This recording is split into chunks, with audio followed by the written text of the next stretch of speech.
A decisão não foi tomada no calor do momento. A ordem chegou fria, via telégrafo, muito antes do primeiro tiro ser disparado na grota do Angico. Um oficial de alta patente havia assinado o decreto não apenas da morte, mas da mutilação ritualística dos corpos. Não se tratava de uma reação selvagem e imediata da tropa vitoriosa, mas sim de uma política de Estado meticulosamente planejada. Era a sentença de aniquilação simbólica do maior mito do cangaço.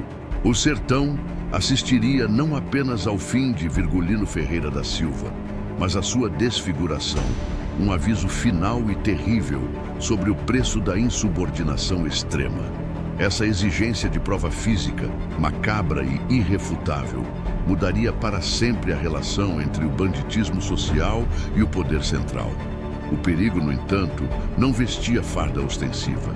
Ele se movia nas sombras da delação e da inteligência, financiado por fazendeiros, latifundiários e políticos que há décadas clamavam por uma paz obtida a qualquer custo no Nordeste.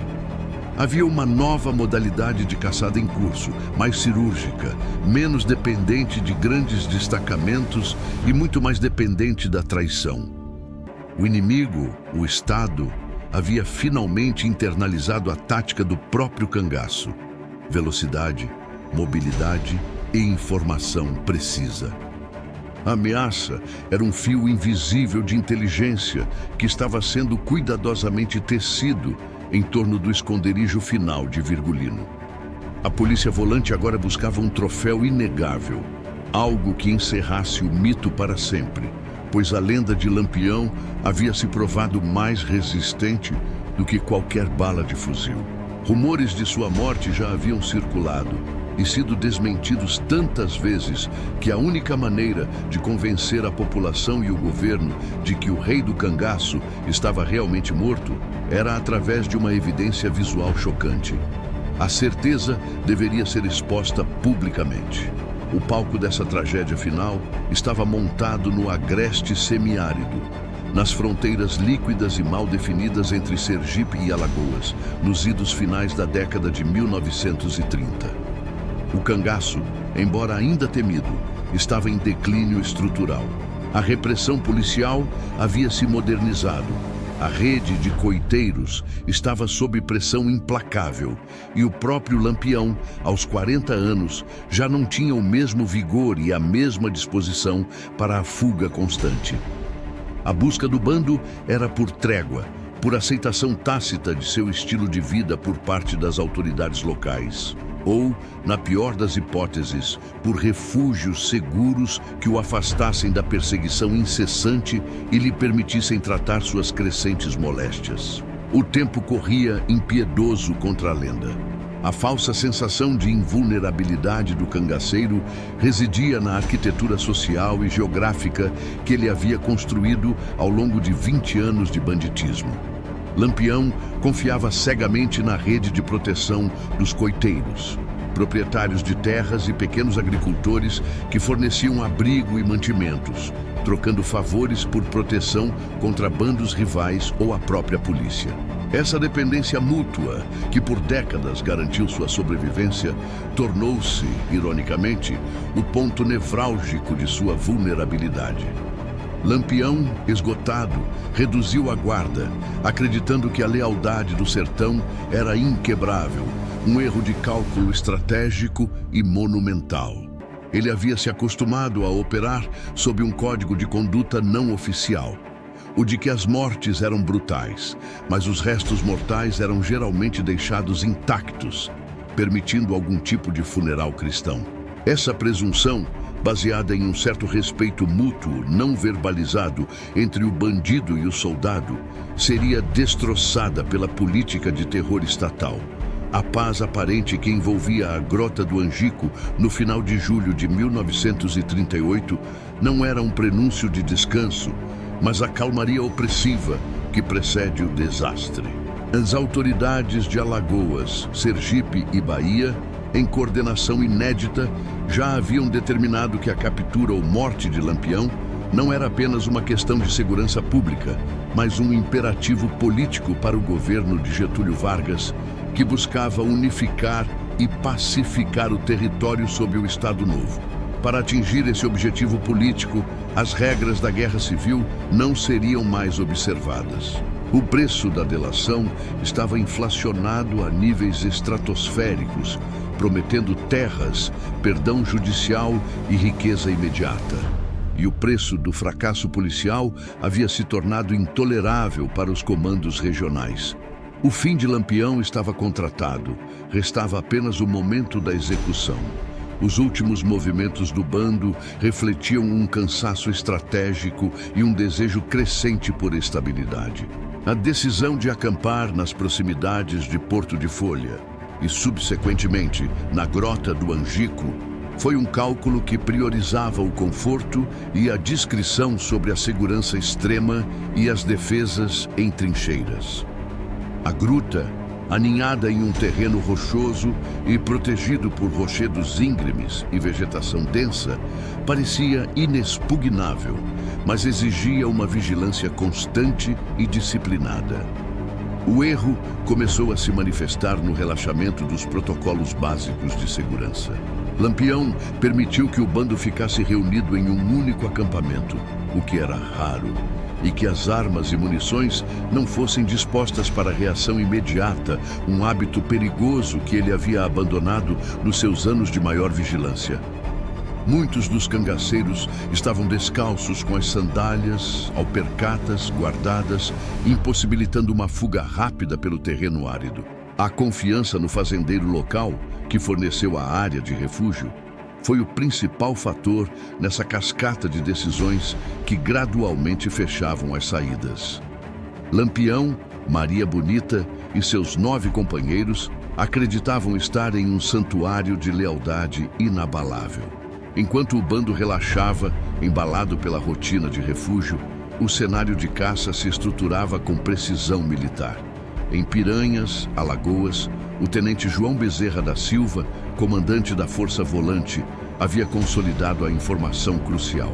O agente da traição era um informante conhecido como Coité, um ex-coiteiro com profundas ligações no sertão e que conhecia detalhadamente a topografia de Angico. As motivações de Coité eram complexas, uma mistura de ressentimento, ambição pelo dinheiro prometido e o desejo de se livrar da pressão policial que pesava sobre sua família.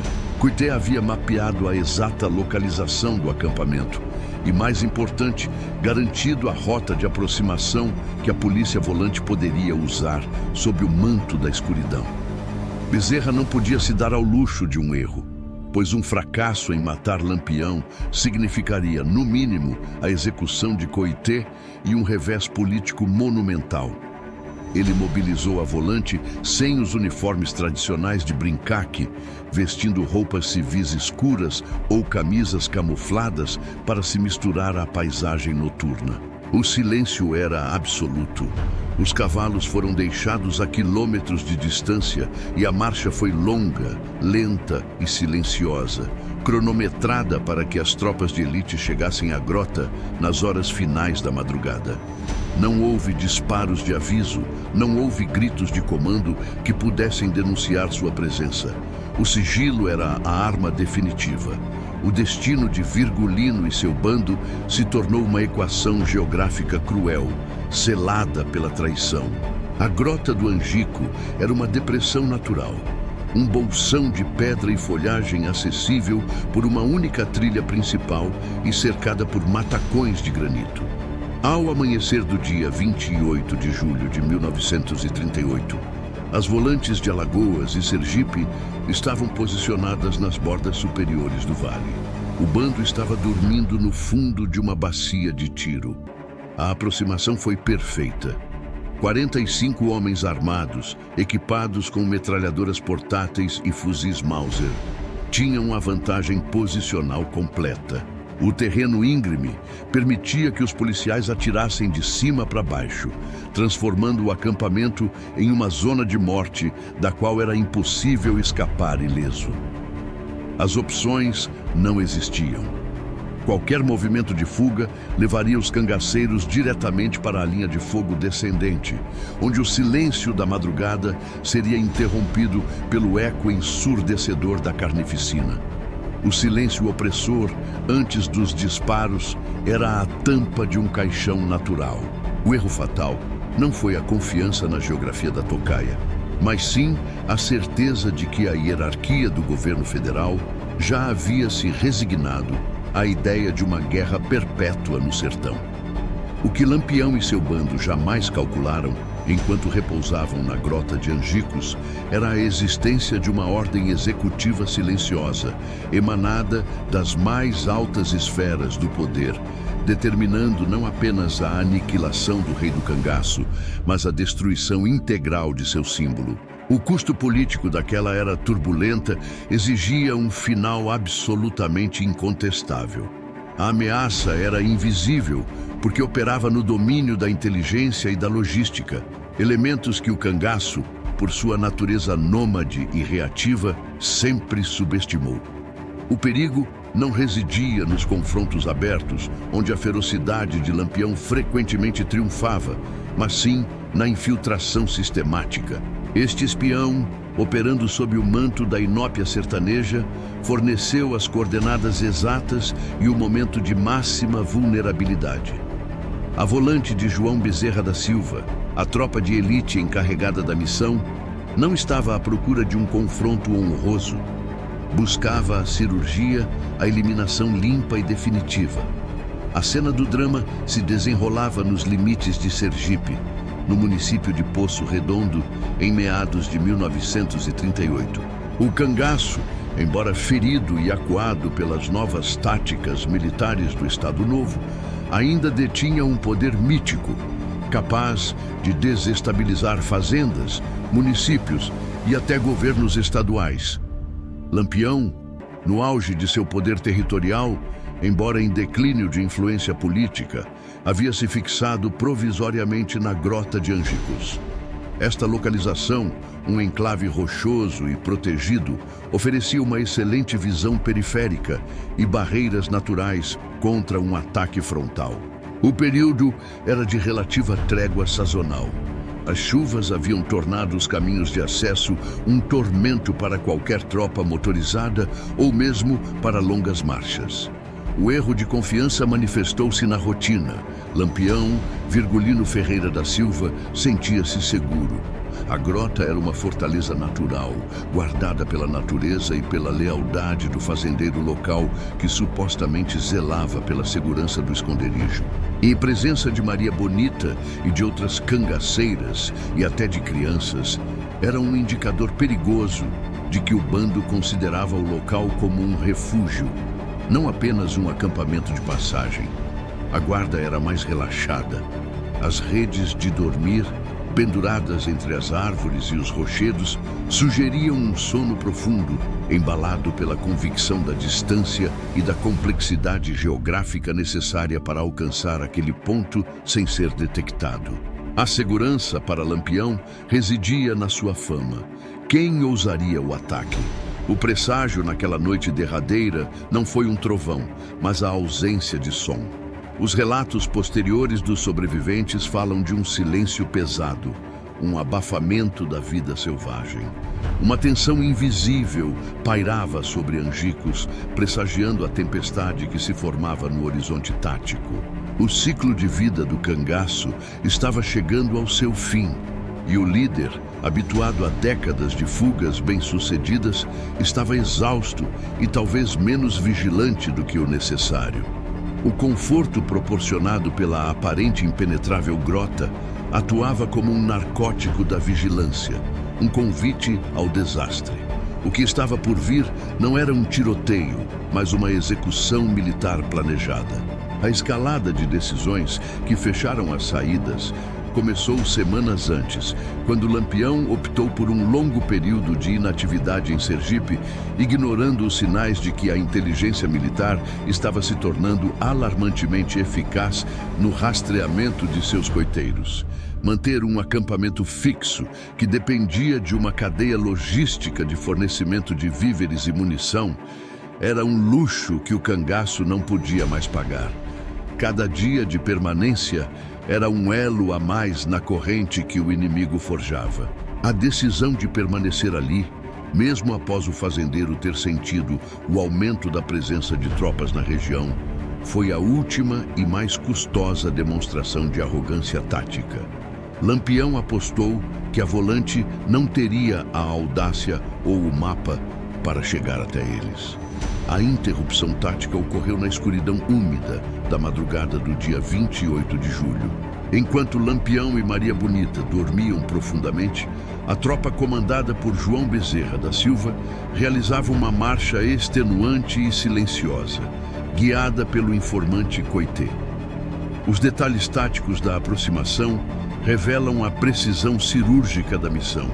O silêncio era absoluto, as lanternas foram cobertas e a tropa se moveu em fileiras disciplinadas através da caatinga espinhosa. A estratégia era eliminar a distância crítica entre a guarda externa do cangaço e o acampamento principal antes que o alarme pudesse ser dado. A mudança de foco da narrativa, do sono tranquilo do bando para a aproximação calculada dos fuzis da Volante, intensifica o suspense da inevitabilidade. O encurralamento foi consumado pela própria geografia. A grota de Angicos, embora excelente para a defesa de flanco e retaguarda, transformava-se em uma armadilha mortal quando o acesso principal era violado. Os cangaceiros estavam compactados, agrupados em um espaço limitado, dormindo debaixo de toldos finos. Não havia tempo nem espaço para dispersão tática. A localização, que deveria ser a salvação, tornou-se o patíbulo. Quando a primeira rajada de metralhadora varreu o acampamento, não restaram boas escolhas. Restava apenas a reação caótica do sono interrompido pelo ferro e pelo fogo. O destino era agora uma consequência direta de um planejamento militar superior e de uma traição interna. Antes que a neblina da manhã se dissipasse completamente, o inferno foi liberado. O ataque não teve aviso. Às 5h20 da manhã, o sertão foi rasgado por uma saraivada implacável de tiros. O barulho ensurdecedor das metralhadoras Madsen, armas que o bando raramente enfrentava, rompeu o silêncio pré-amanhecer. A Volante atacou de 3 direções simultâneas. A precisão da informação fornecida pelo informante Coité era letal. O fogo se concentrou nas áreas onde Lampião e os líderes do bando dormiam. A precisão dos disparos iniciais sugere que os alvos principais haviam sido mapeados com antecedência.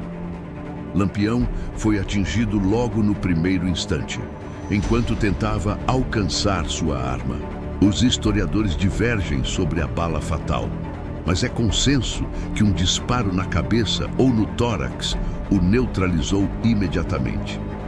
Ele caiu sem tempo para emitir um comando ou sequer gritar o nome de Maria Bonita. Maria Bonita, que dormia ao seu lado, foi alvejada no abdômen. Ela não morreu instantaneamente, mas ficou gravemente ferida, incapacitada de se mover, testemunhando o massacre que se desenrolava.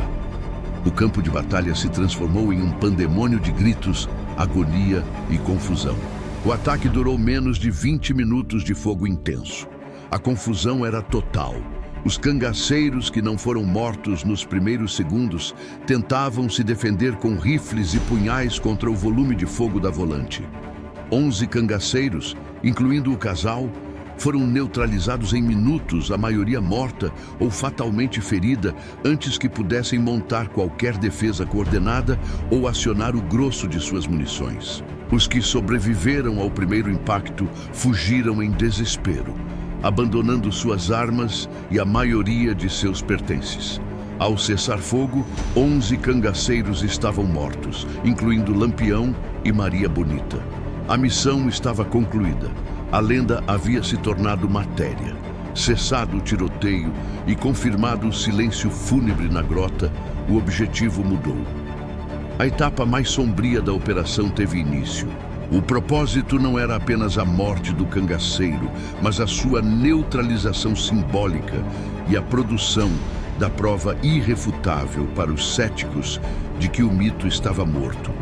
A consequência imediata e o ponto central de todo este drama histórico foi a ordem que chocou o sertão.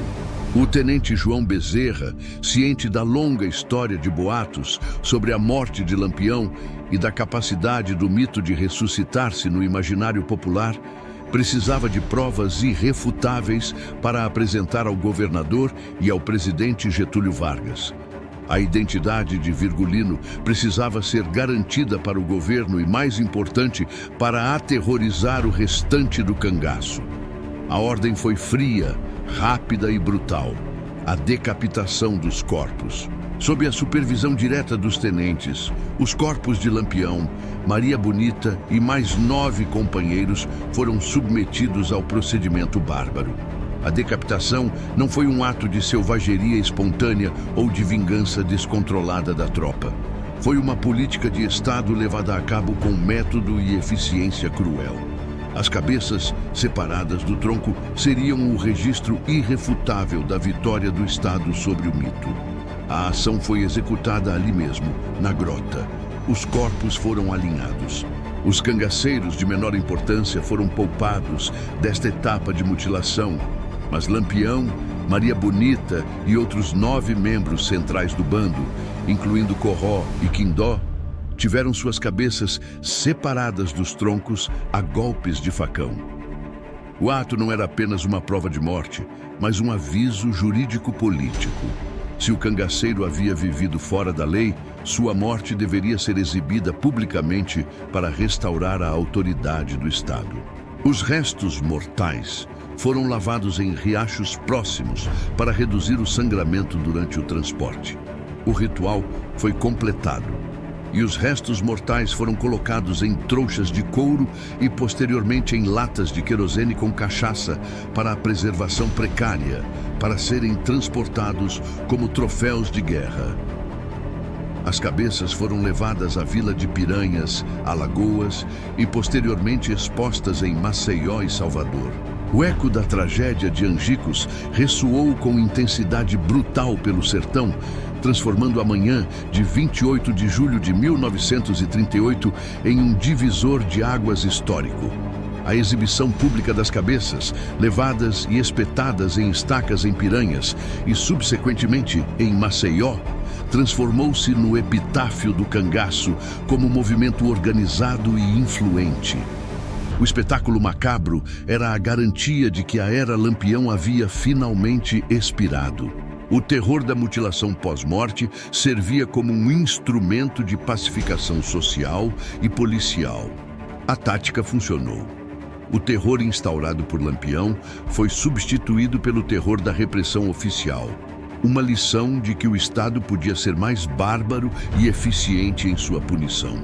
Os cangaceiros remanescentes se dispersaram, buscando anistia ou desaparecendo na Caatinga, percebendo que o Estado havia cruzado uma linha que garantia o mínimo de dignidade na morte. O corpo, antes sagrado e protegido pelo respeito sertanejo, tornava-se objeto de exposição e escárnio público, encerrando definitivamente a era dos grandes bandos e dos grandes mitos. O eco histórico desta ordem hedionda ressoou profundamente pelo sertão. A decapitação de Lampião e Maria Bonita representou mais do que o fim de um bando.